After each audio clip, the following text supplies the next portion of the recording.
স্মৰণীয় বৰণীয় বিশ্ব চৰাচৰ আজি সংবিধানৰ যি অৱমাননা গোটেই দেশত চলি আছে কেন্দ্ৰীয় গৃহ ৰাজ্যমন্ত্ৰী অমিত শ্বাহে কৈছে যে আপোনালোকে বিৰোধী সাংসদসকলক আপোনালোকে বাবা সাহেব আম্বেদকৰৰ নামটো ইমানবাৰ নলৈ যদি ভগৱানৰ নাম ল'লেহেঁতেন আপোনালোকে 7 জনমৰ পাপ আপোনালোকৰ গ'লেহেঁতেন গতিকে আজি আমি শংকৰনগৰ জিলা উপায়ুক্ত কাৰ্যালয়ৰ মহোদয়ৰ পৰা ভাৰতবৰ্ষৰ মাননীয় অমিত শ্বাহ ডাঙৰীয়া গৃহমন্ত্ৰী আমি সকীয়াই দিছোঁ কংগ্ৰেছ দলৰ ফালৰ পৰা আপুনি এজন প্ৰতিনিধি আপুনি এজন ৰাইজৰ ৰিপ্ৰেজেণ্টেটিভ হয় আপুনি অশালীন মন্তব্য নকৰিব এই বাবা সাহেব আম্বেদকৰ কেৱল ভাৰতবৰ্ষ নহয় গোটেই পৃথিৱীৰ ভিতৰতে বাবা সাহেব আম্বেদকৰৰ নাম আছে তেখেতসকলে হয়তো এইবিলাক পাহৰি গৈছে ক্ষমতাৰ বলত বলিয়ান হৈ গতিকে আমি জিলা কংগ্ৰেছৰ ফালৰ পৰা আজি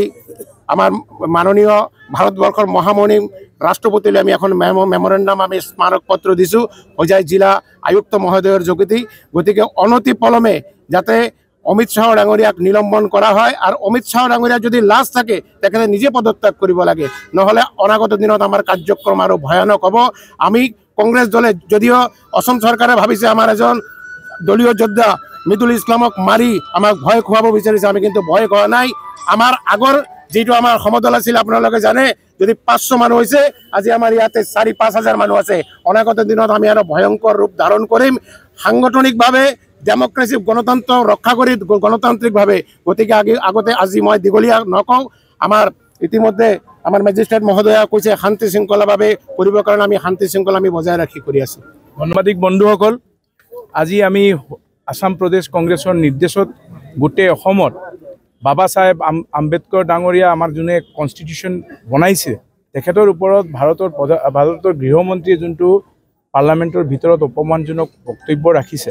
তাৰ প্ৰতিবাদত তেখেতৰ গৃহমন্ত্ৰী অমিত শ্বাহৰ পদত্যাগৰ দাবীত আজি গোটেই অসমত আন্দোলন হৈ আছে প্ৰত্যেক জিলাত কংগ্ৰেছে প্ৰত্যেক জিলাত কৰি আছে আজি হুজাই জিলাৰ কংগ্ৰেছৰ যিমান কৰ্মকৰ্তা আছে আজি জিলা কংগ্ৰেছ সভাপতি এপিচিচি সেক্ৰেটাৰী আৰু আমাৰ যিমান আপোনাৰ ব্লক আৰম্ভ কৰি যিমান ডিপাৰ্টমেণ্ট আছে সব মিলি কংগ্ৰেছৰ সবে আজি এই প্ৰতিবাদ মিছিলত অংশগ্ৰহণ কৰিছে আমি এটা বাৰ্তা দিব বিচাৰিছোঁ যে সংবিধান বনাইছে বাবা সাহেব আম্বেদকৰ এই সংবিধান মানি চলিব লাগিব যোনেই গভৰ্ণমেণ্টত থাকক আমিও ভাৰতবৰ্ষত কংগ্ৰেছে গভৰ্ণমেণ্টত আছিলোঁ এতিয়া বিজেপি আহিছে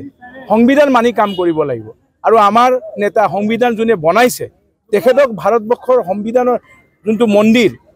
পাৰ্লামেণ্টৰ ভিতৰত গৃহমন্ত্ৰীয়ে যোনটো অপমান কৰিলে তাৰ প্ৰতিবাদত তেখেতৰ পদত্যাগ দাবী কৰি আজি আমি কংগ্ৰেছে এই প্ৰতিবাদ মিছিল কৰিলোঁ আমাৰ প্ৰতিবাদখিনি জনালোঁ ভাৰতৰ ৰাষ্ট্ৰপতি ডাঙৰীয়াৰ ওচৰত আমি মেমৰেণ্ডাম জিলা অধিপতিৰ মাধ্যমত আমি এতিয়া প্ৰেৰণ কৰিলোঁ ধন্যবাদ।